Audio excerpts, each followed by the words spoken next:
S B C اے نے گل plaza کا record نہ ہونے سے متعلق خبریں مسترد کر دیں۔ حکام کا کہنا ہے کہ گل پلازہ سے متعلق تمام منظور شدہ ریکارڈ، نقشہ جات اور تعمیراتی تفصیلات محفوظ اور دستیاب ہیں۔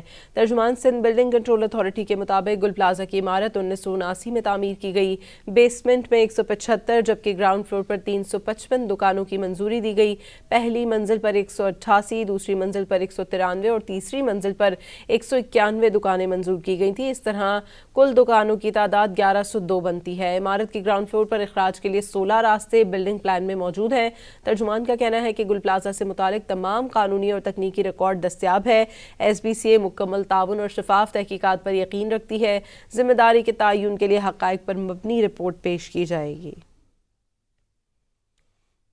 پہلی منزل پر 188، دوسری منزل پر 193 اور تیسری منزل پر 191 دکانیں منظور کی گئی تھیں۔ اس طرح کل دکانوں کی تعداد 1102 بنتی ہے۔ عمارت کی گراؤنڈ فلور پر اخراج کے لیے 16 راستے بلڈنگ پلان میں موجود ہیں۔